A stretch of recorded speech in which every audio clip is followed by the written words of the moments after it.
14장 13절에서 16절까지 이런 말씀을 가지고 함께 나누고자 하는 제목인 말씀에 훈련된 자. 히브리서를 우리가 믿음의 사람들을 공부하고 설교를 하다가 이제 아브라함에게 와서 아브라함을 한 번에 끝나고 갈 수 없어서 최소한 3번 정도는 아브라함에 대해서 성경적으로 이해하고 가자. 우리가 아는 아브라함은 믿음의 조상이라고 모두가 다 알고 있습니다. 그런데 아브라함이 어떻게 해서 믿음의 조상인가를 조금 더 구체적으로 바로 알고 가게 되면 아브라함과 같이 믿음에 있는 우리도 모두가 아브라함과 같은 믿음을 받고 같은 축복을 받았다. 그 이야기를 갈라디아 2장에서 말씀하고 있어요. 그래서 믿음의 조상 아브라함 한 20번 정도는 설교를 해서 분석적으로 성경에 나온 이야기를 창세기 38장까지의 이야기를 다 해야 되는데 아브라함만 가지고 반년을 설교하자니까 좀 길잖아요. 그러나 최소한 3번은 해야 된다고 시작해서 창세기 12장을 한 번, 13장을 한 번, 오늘 14장을 한 번 이렇게 한 장씩을 하는 겁니다. 아브라함, 그는 우리가 기억하는 믿음의 조상입니다. 그가 믿음의 조상이 되기 위해서는 하나님과의 어떤 관계를 맺었는가 성경을 통해 보니까 아브라함이 하나님을 찾아가는 것이 아니라 여호와께서 아브라함을 찾아가셨더라. 성경은 그렇게 기록되어 있습니다. 그래서 하나님께 부르심을 입은 자다. 첫 번째 설교가 그거예요. 12장에 말하는 것입니다. 하나님이 아브라함을 찾아가서 하나님께 부르심을 입은 자다. 그런데 부르심을 입은 것으로 끝나지 않고 아브라함이 마침내 가나안 땅에 들어갔더라. 하나님의 부르심에 응답한 자였더라. 성경은 그렇게 말하는 거예요. 하나님의 부름에 응답한 자, 그가 믿음의 조상이 될 수 있었다. 그런데 지난주 설교가 뭐예요? 자기 조카 롯과 재산이 많아져서 함께 동거할 수 없을 때에 네가 우하면 내가 자하고 네가 자하면 내가 우하리라. 그래서 자기 조카 롯이 동편들을 바라보니까 아주 물이 많고 초목이 좋아서 여호와의 동산 같았더라 그랬어요. 그래서 그쪽을 선택하고 가니까 아브라함은 아주 황량한 땅 서쪽에 유대 광야에 머물러 있는데 동서남북을 바라보니까 풀이라고는 물이라고는 아주 없고 황량한 사막이에요. 그때 여호와께서 아브라함에게 나타나서 말씀하시기를 아브라함아 사방을 돌아보라. 남에서 북까지 동에서 서해까지 네가 서 있는 이 땅을 너와 너의 후손에게 주리라. 아주 척박하고 어려운 땅인데도 불구하고 하나님이 함께 하실 것을 알았던 아브라함에게 하나님이 찾아오셔서 그를 다시 축복한 이야기입니다.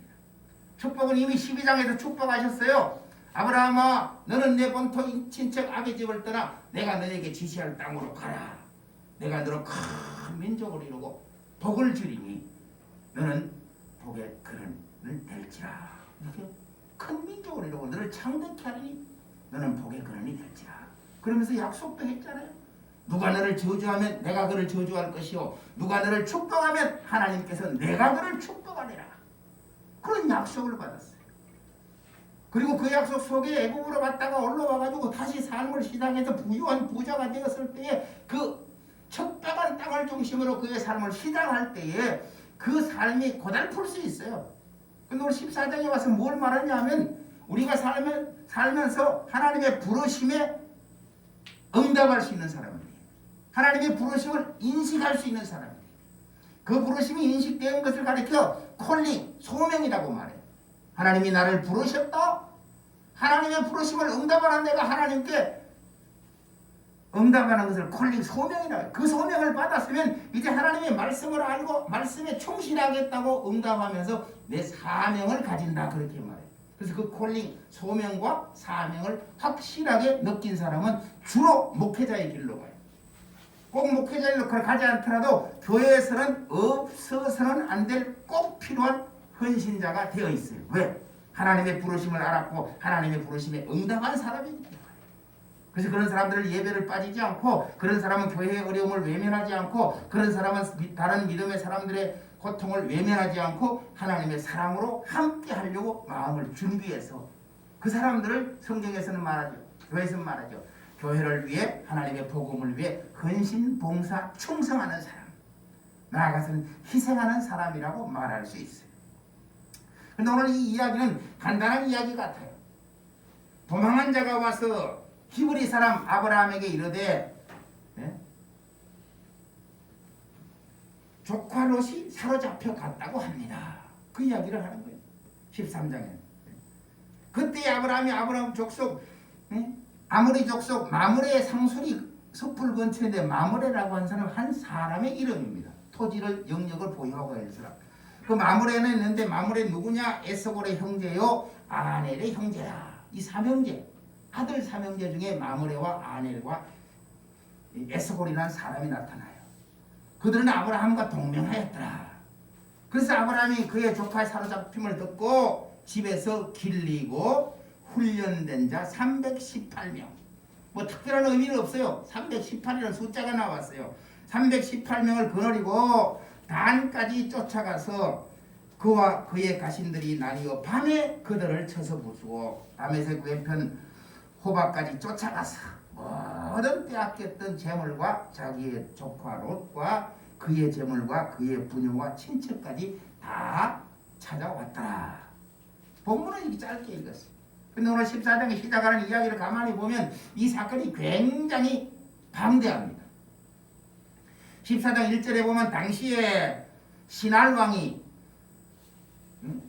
아므라벨과 엘사살 왕 아리옥과 엘람 왕 그달로온 벨과 고임 왕 비달이 4개 왕이 있어요. 이 4개 왕이 밑에 가면 소돔 왕 베라와 고모로 왕 비르시아와 아드마 왕 시납과 스보임 왕 읽기도 힘들어요. 세메벨과 벨라 곧 소알 왕과 5 왕과 싸우니라. 이 4개의 왕들이 5 왕과 싸워요. 근데 이야기를 가만히 읽다 보니까 이들이 12년 동안 그달라오메를 섬기다가 12년 동안 여기 나오는 4나라와 5나라가 있는데 전체가 9나라예요. 9나라인데 그달라오멜이라는 이 한 왕을 9 왕들이 섬겼다고 말하는 거예요. 그달라오멜이 얼마나 강합니까?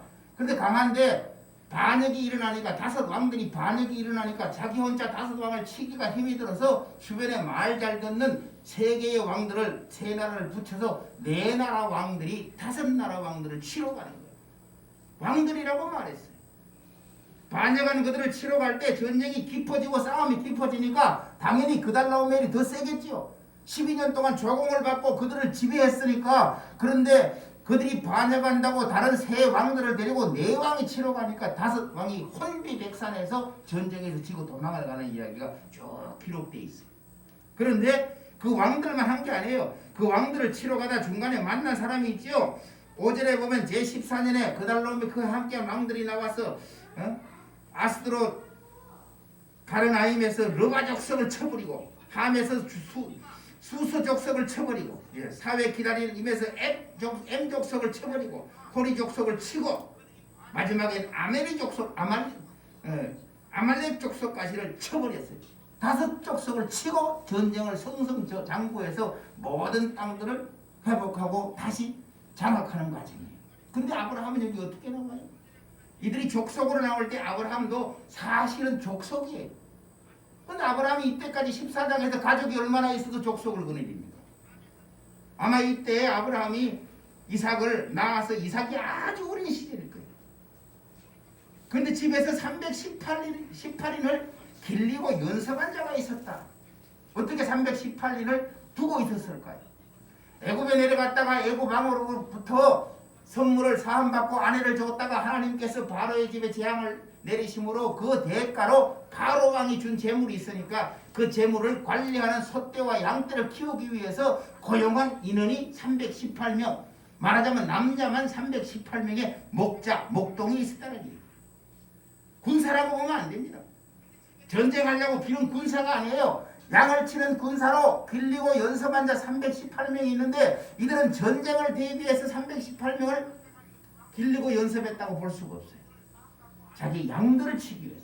그런데 그 318인을 길리고 연습한 자라고 하는 얘기는 9개의 왕들이 있고 5개의 족속이 있고 자기와 마무리 외에 다른 족속이 있었을 때는 그 당시에도 역사적으로 전쟁은 있었다. 우리가 이해할 수 있어요.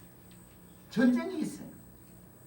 그런데 그 전쟁에서 자기들이 이렇게 다른 나라를 점령해서 조공을 받고 억압을 하고 군림을 하기 위해서는 세상 말로 힘이 있어야 되잖아요. 그게 군대예요. 그 당시에도 그런 군대가 있었고 말이 있었고 전쟁이 있은 거예요. 근데 아브라함이 작은 족장으로서 318인을 데리고 있었지만 그들을 길리고 연습했다 이 말을 들어보면 우리는 전쟁 준비를 한 것이라고 생각이 제일 먼저 듭니다. 그런데 아브라함이 날마다 그들과 함께 양떼를 돌보며 틈틈이 전쟁을 준비하고 군사를 키웠다면 그들에게 무엇을 제일 먼저 이야기했을까요? 그들은 왕이 아니에요. 아브라함이 족속으로서 크게 족장이 크게 했던 것도 아니에요. 그들을 길리고 연습했다고 할 때 아브라함은 끊임없이 자기의 목동들에게 심어준 이야기가 있습니다. 그 이야기가 무엇일까요?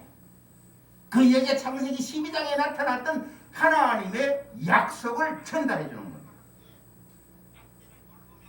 우리가 318명밖에 되지 않지만 두려워하지 말라. 여호와 하나님께서 나를 부르시고 나에게 말씀하시기를 너는 내 본토 친척 아비 집을 떠나라.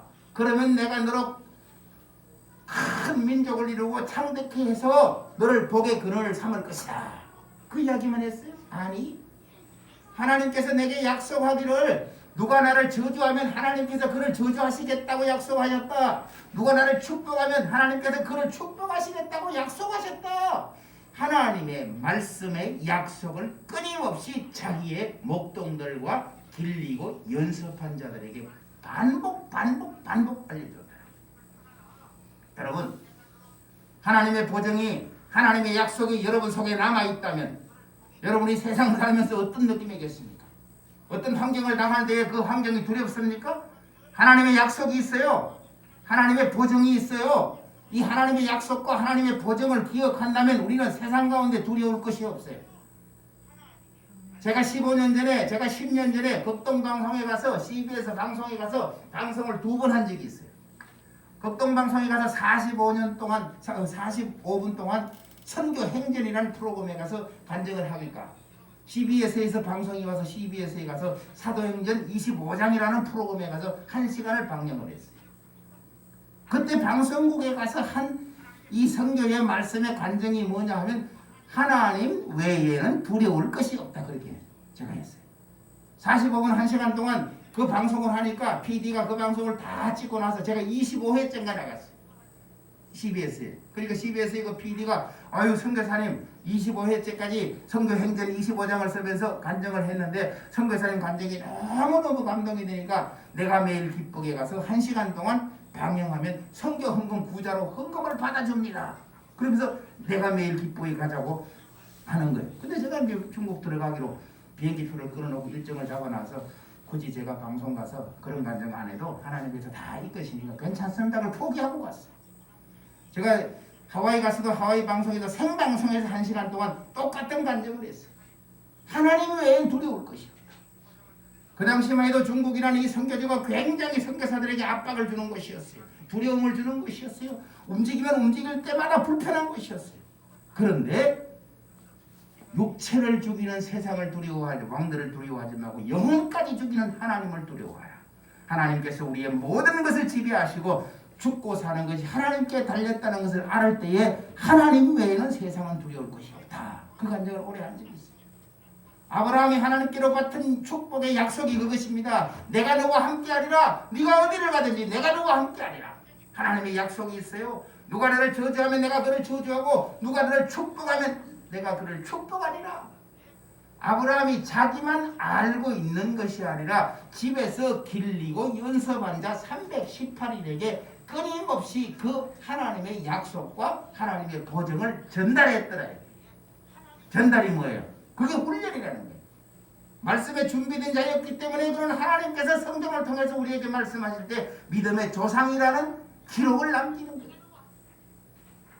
처음 12장을 할 때 그랬죠. 아브라함이 하나님을 찾아간 것이 아니라 여호와께서 아브라함을 찾아가셨더라. 그래서 부르심을 입은 자. 믿음의 조상이 되려고 하면 하나님께로부터 부르심을 입었다는 사실이 인식되어져 있어요. 우리가 예수 믿으면서 그저 믿은 게 아니라고 했잖아요. 누군가를 통해서 복음의 소리가 나에게 찾아왔고 내가 하나님의 자녀가 되었다면 이게 하나님께서 나를 부르셨다는 하나님의 부르심을 인식하고 시작해야 된다고 그랬어요. 근데 예수 믿는 사람도 이걸 인식 못하다 보니까 하나님이 나를 부르셨나? 하나님이 나와 함께 하시는가? 신앙이 좋다고 하는 분들은 많이 배웠으니까 많이 이해냈으니까 아 그래 하나님이 나를 부르셨어. 근데 신앙이 초기에 있는 사람들은 하나님이 나를 불렀는지 내가 어느 날 힘들고 친구가 와서 교회를 가자고 해서 그냥 내가 결정해서 왔는지 이거를 구별하지 못하니까 하나님의 부르심에 대한 인식이 내 안에 자리 잡지 못하는 거예요. 성경은 우리에게 보여주는 이야기가 그렇습니다. 내가 하나님을 찾아온 것이 아니라 하나님이 복음의 소리를 통해서 누군가를 통해 나에게 찾아오셨다. 하나님이 나를 부르셨다는 것을 기억해야 돼요. 그 기억 속에 있다면 부르심으로 끝나지 않았어요. 아브라함은 그 부르심에 뭐 했다고요? 응답한 자였어요. 그 가족들을 데리고 모든 친척을 데리고 자기 재산을 데리고 세상 말로 75세의 부름을 받아서 100세가 될 때에 가나안 땅에 들어가서 마침내 가나안 땅에 들어갔더라. 그 얘기라는 부르심의 응답. 빨리 가고 싶어도 못 가는 게 거리가 멀기 때문에. 오늘 여기 보면 13절에 그런 이야기가 있어요. 도망한 자가 와서 히브리 사람 아브라함에게. 성경에 매우 중요한 한 단어가 나오는 거예요. 히브리 사람. 이때는 이스라엘이라는 말이 없어요. 도망한 자가 와서 히브리 사람 아브라함에게. 히브리 사람, 히브리 민족, 히브리요. 히브리라는 단어를 빨리 알잖아요. 히브리가 뜻이 뭔지 알아야 돼요. 그 이야기를 히브리, 이거는 건너가다, 건너오다. 강을 건너갔다, 강을 건너왔다 그 소리. 그래서 당시에 아브라함을 부를 때에 메소포타미아에서 유프라테스 강을 건너온 갈대아 우르에서 유프라테스 강을 건너온 사람으로 그에게 붙여진 이름이 강 건너온 사람이다. 그래서 그에게 히브리 사람이라는 히브리라는 용어가 등장을 합니다. 그래서 그 이후로 이스라엘 백성을 히브리 민족이라고 해요. 그래서 뭐예요? 강 건너온 사람. 아브라함이 유프라테스를 건너서 강 건너온 사람이 됐는데 거기서 끝나면 강 건너온 사람이 의미가 없잖아요. 또 한 가지를 더 나가서 연결을 시키면 애굽에 살던 모든 이스라엘 민족이 가나안에 들어가기 위해서 뭘 건너왔어요? 홍해를 건너온 사람. 그게 히브리인들의 역사 속에 있는 거예요. 그들이 시내산에서 통해서 광야에서 40년을 다 죽고 요수아와 갈렙만이 가나안 땅을 들어갔잖아요. 그들이 다 죽고 광야에서 났던 그 40년, 40살 이하의 사람들이 가나안 땅을 들어갔을 때 어디를 건너가요? 요단강을 건너가요. 요단강. 그래서 요단강을 건너간 사람들이 다시 히브리인들의 핵심으로 남아있는 거예요. 아브라함이 유프라테스를 건널 때에 히브리 사람이라는 친구가 있었고 홍해를 건널 때 그 히브리인들이 연결되었고 요단강을 건널 때도 이 히브리인들이 연결이 됩니다. 그리고 가나안 땅에 들어갔을 이스라엘의 왕을 달라고 해서 이스라엘은 왕이 생겨죠. 그런데 그때 이스라엘 이름이 생겨진 것이 아니라 이스라엘에 또 하나가 있죠. 우리가 잘 아는 야곱이라는 사람. 자기 형에게 장자의 신부를 속이고 아버지의 축복을 받아서 라반의 집으로 도망을 가는데 약복강을 건너가는데 그러잖아요. 하나님께 단을 쌓아요. 그리고 21년이라는 세월 속에 돌아오는데 자기 형 에서가 자기를 죽인다고 군대 300을 거느리고 길 건너에서 딱 버티고 있는 거예요. 건너가면 죽게 생겼어요. 그래서 자기 12아들 다 자기 아내와 소와 양들을 다 보내고 자기가 마지막 남아서 약복강에서 밤새 천사와 씨름했더라 그랬어요. 씨름할 때에 천사가 날이 밝으니까 이제 나를 놓아주라 하니까 나에게 축복 약속하지 않으면 내가 놓지 않는다고 끊임없이 하니까 그때 붙여진 이름이 너의 이름을 야곱이라 하지 아니하고 이스라엘이라 하리라. 그래서 그 성경의 기록에는 보면 그래요. 이스라엘이라 하니까 네가 하나님의 사자와 겨루어 이겼다 이렇게 기록이 성경에 되어 있어요.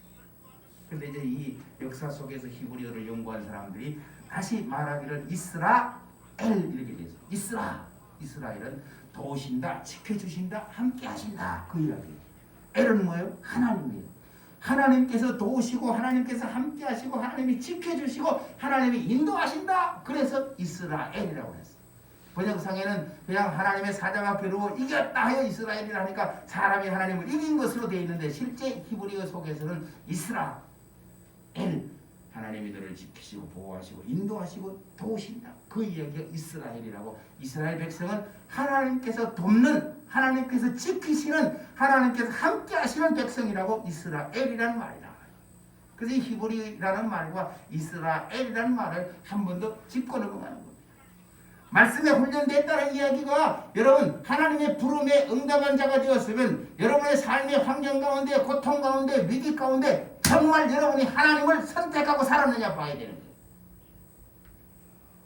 그 단계가 되면 이제 우리가 거의 아브라함의 수준의 믿음을 가지고 하나님을 순종하며 따라가는 사람이라. 제가 말했잖아요. 20번의 설교를 통해서 아브라함을 이해하고 그 20번의 아브라함의 설교를 다 내가 받아들일 수 있으면 여러분의 이름을 성경책에 기록하면서 아브라함과 같은 복을 받았다 하여도 전혀 문제가 안 돼요. 오늘 우리는 이 성경적 원리가 부족하니까 우리가 성경을 바라보면서 아브라함은 믿음의 조상이니까 저 위에 있고 나는 이 바닥에 있는 거예요. 신약에 나타난 사도 바울은 그가 목숨을 걸고 복음을 전도하기 다녔기 때문에 사도 바울은 성경에서 저 위에 있고 나는 이 바닥에 있는 거예요. 왜 그런지 아세요? 그 사도 바울의 복음적인 약속에 응답하는 모습들을 다 보지 못했기 때문에 사도 바울은 부르심에 응답했고 그 말씀에 따라 하나님을 선택했고 그 말씀에 따라 자기를 훈련했고 아브라함과 똑같아요. 이 반복된 믿음의 사람들의 이야기가 들려질 때에 나도 아브라함처럼 하나님의 부르심에 응답하고 하나님 위기 가운데 하나님을 선택하고 나도 하나님의 말씀으로 훈련되리라. 그래서 아브라함에게 찾아왔던 천사의 하나님의 목소리가 아브라함아 내 아들 이삭을 모리아 산에서 제물로 바치라 할 때에 히브리서가 뭐라고 이러겠어요? 하나님께서는 아브라함은 하나님 여호와께서 그를 도로 살리실 것을 믿음으로 이렇게 되어 있어요. 도로 살리실 것을 믿음으로. 여러분도 하나님 앞에 믿음의 분량이 내가 어떤 위기에 빠졌을 때 하나님께서 이 위기를 도로 회복시킬 것을 믿음으로 그렇게 하면 그 위기가 힘들어요? 아니잖아요. 근데 우리는 현상과 하나님의 세계를 따로 놓고 사는 거예요. 언제부턴가 모르게 기독교인들이 크리스찬들이 그렇게 살아요. 말씀 따로 생활 따라요. 그러면서 하는 얘기가 뭐예요? 목사님 힘들어요. 힘들죠. 세상 살기. 믿는 사람이나 믿지 않는 사람가 다 힘들어요. 그냥 세상이 하나님 원하는 대로 말씀 원하는 대로 하루아침에 뚝딱 나에게 약속한 축복이 이루어지면 좋은데 성경의 그 어디를 봐도 하루아침에 뚝딱 이루어진 건 없어요. 복음의 과정이 있는 것이죠. 빌리고 연습한 자 318명이 있다면 그들이 전쟁만 하기 위해서 준비된 자가 아니라고 그랬잖아요.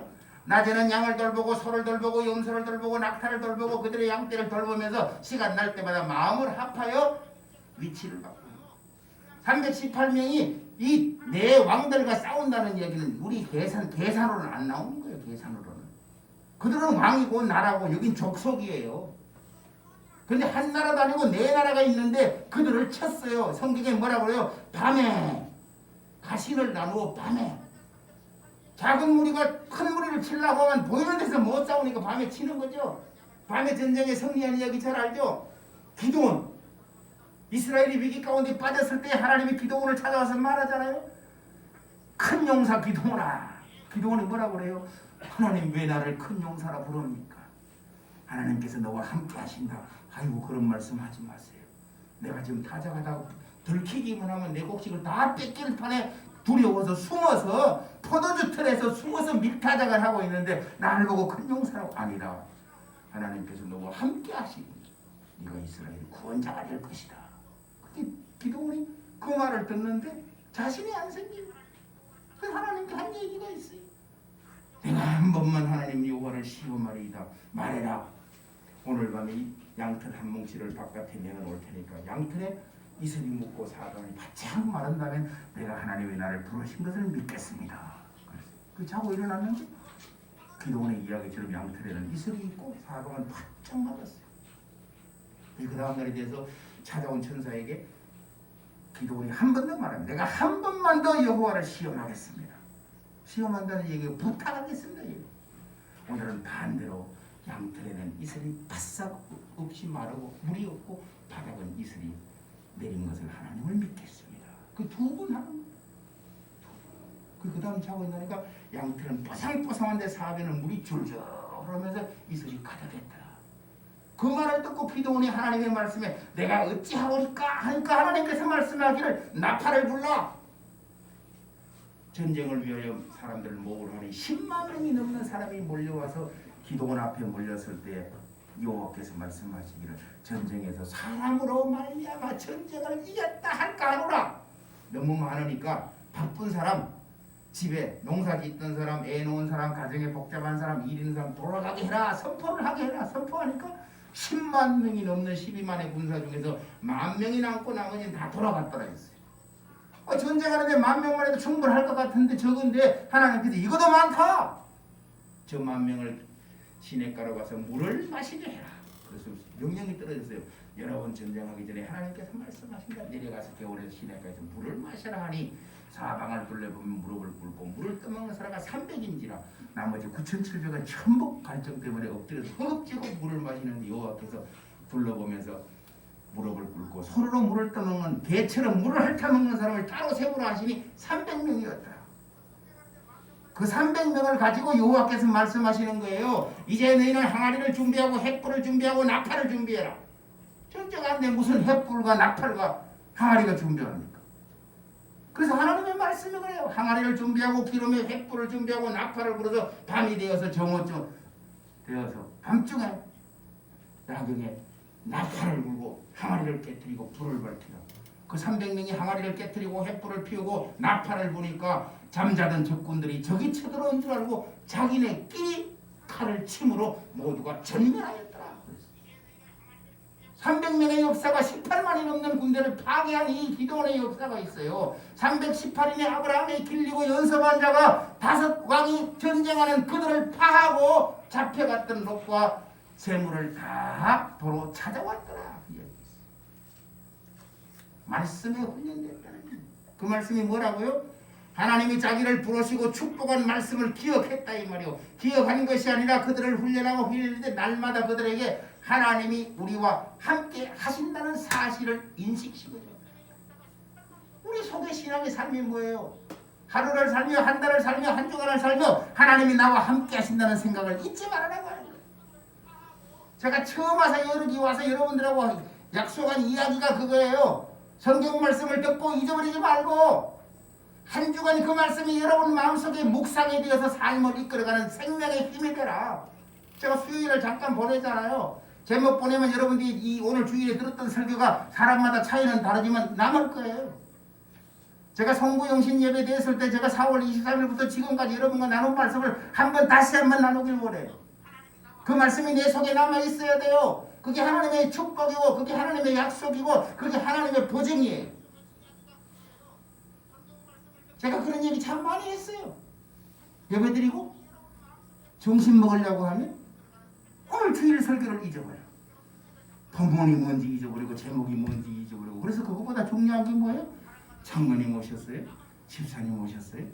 권사님 오셨어요? 인과관계가 중요해요. 본문을 잊어버리니까. 그런데 뭐 방송 듣고 하다 보니까 매일 성경 읽으면 남는다고 주고 아침마다 큐티를 하네? 이 큐티가 뭐가 됐어요? 자기도 모르게 어느 날 형식이 됐어요. 한 구절 읽고 지나가는데 생각이 안 나네. 뭐 했는지. 제가 물어봐요. 월요일날 큐티 뭐 했는지. 한다고 하는 사람들 그게 나가기 쉽지 않은 거예요. 근데 지난주 설교가 뭐예요? 하나님을 선택한 아브라함. 일주일 동안 그게 내 마음에 남아있다면 또 한 주간 말씀에 훈련된 자 아브라함. 그러면 내가 말씀에 훈련되겠다는 생각을 가지고 있으면 수시로 월화수목금태서 생각이 나야 돼요. 그래서 훈련이 뭐라고요? 하나님이 아브라함을 부르셨다. 아브라함이 하나님이 응답했다. 하나님을 선택했다. 그럼에도 불구하고 날마다 하나님을 잊지 않고 하나님의 약속을 기억했다. 기억하면서 반복했다. 하나님이 나를 이 땅에 보내실 때 나를 통하여 이루시고자 하는 하나님의 뜻, 의도가 있다고 생각하는 거예요. 우리가 세상 가운데 당하는 전쟁이 뭡니까? 연세 많으신 분들은 6.25를 경험하셨죠? 우리는 경험 못했어요. 그리고 지금까지 세상 말로 무력전쟁은 경험하지 못했어요. 근데 70이 넘으신 분들이 다 어려서도 전쟁을 경험했어요. 전쟁만 경험했어요. 53년이 전쟁이 끝나고 65년까지 우리나라에서 여러분들이 알지 못하는, 저도 잘 알지 못하는 보릿고개를 경험했어요. 저는 보릿고개 경험해서 아직은 잘 못해요. 잘 몰라요. 물론 초등학교 때 63년, 4년, 5년 이럴 때에 어릴 때에 뭐 먹을 것이 없지만 적어도 자식 배는 안 굶겼으니까. 우리 엄마 아버지는 배가 고랐지만 내가 막내로 태어났는데 내 배는 안 굶겼어요. 그러니까 보릿고개를 모르는 거예요. 10살 먹도록 장내쌀을 먹어가지고 한 가마 빌리면 80kg 빌리면 그 다음에 2가마를 주는 거예요. 100% 이자. 요즘 말로 하면 말이 안 돼요. 은행 이자가 1%인데 1년에 1%, 2%인데 옛날에는 100%를 받았어요. 100%. 쌀한가마 80kg 비더면 그 다음에 딱 12개월 만에 100% 2가마를 줬으니까. 그래도 그걸 안 빌려주고 빌리려고 손을 빌도록 빌렸었던 시대가 있었어요. 그런 걸 몰라요. 중국 선교에 가서 제가 있으면서 대약진이라는 60년대에 중국 사람들의 이야기를 들었어요.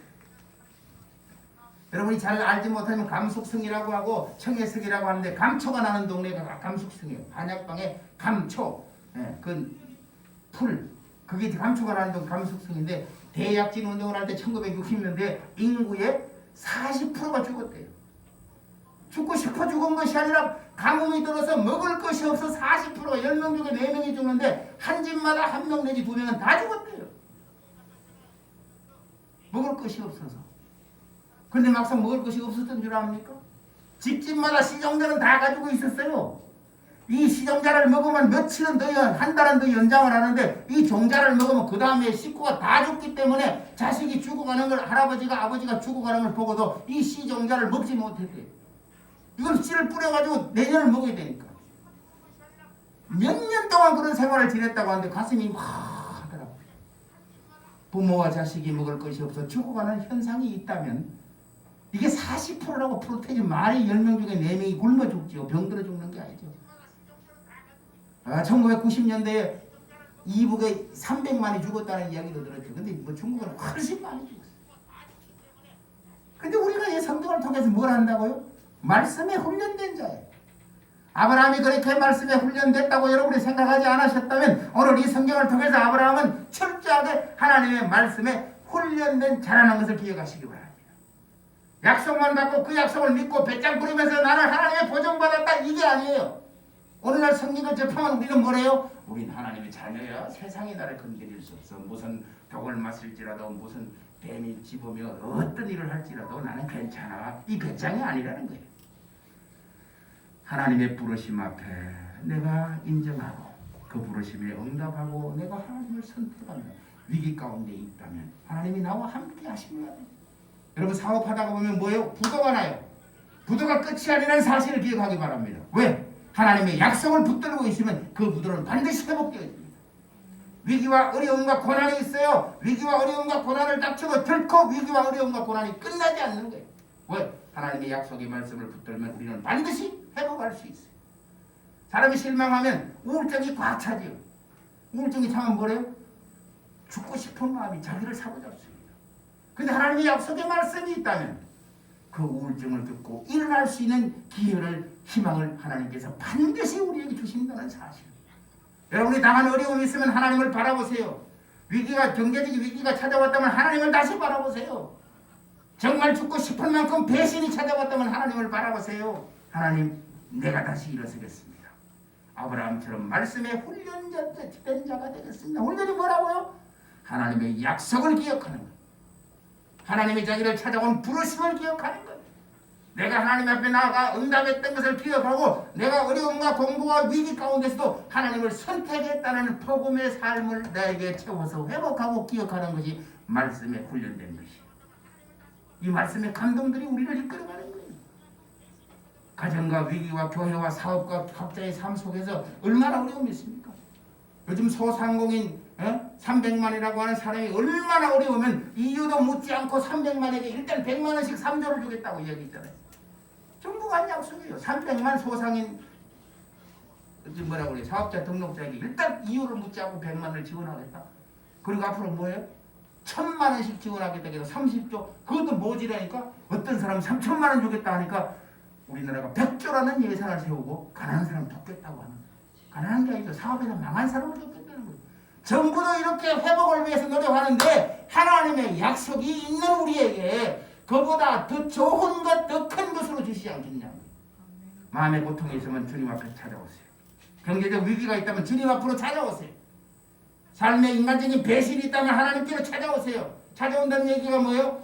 말씀을 기억하고 말씀 앞으로 돌아설 때 하나님께서는 반드시 우리에게 약속한 아브라함과 같은 축복을 주시겠다는 것을 기억하시기 바랍니다. 오늘 이 한 주간 여러분 저와 함께 하나님 말씀으로 돌아가서 제가 늘 말했잖아요. 첫사랑의 그 감동이 중요한 것이 아니라 더 성숙한 하나님의 말씀이 우리에게 와서 하나님, 내가 하나님의 약속을 기억합니다. 나를 부르신 그 부르심을 기억합니다. 이제 내가 그 말씀 앞으로 찾아와서 아브라함과 같이 길리고 훈련된 318명 숫자보다가 날마다 하나님의 말씀에서 말씀을 기억하는 내가 돼요. 주님과 동행하는 나와 가정과 교회와 직장이 되겠습니다. 하나님 나를 축복해 주세요. 말씀을 잊지 않는 것이 축복이지 경제적 부유가 찾아왔다고 축복은 두 번째.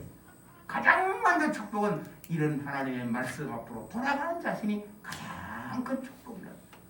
예수님께서 요한복음 16장에 내가 이제 갈 때가 됐다. 내가 세상을 떠나면 끝이 날 것 같지만 걱정하지 마라. 내가 하나님께로 간다고 하는 이야기, 내가 이것을 너희에게 이르면 너희로 평안을 누리게 하려 합니다. 너희가 세상에서 환난을 당하라. 담대하라. 내가 세상을 이겼노라. 그 예수님의 약속이 저와 여러분과 우리 교회와 직장과 삶 속에서 또 한 주간의 삶 속에도 주님과 동행되어지는 저와 여러분이 되기를 주의 이름으로 축원합니다. 아멘. 이 시간은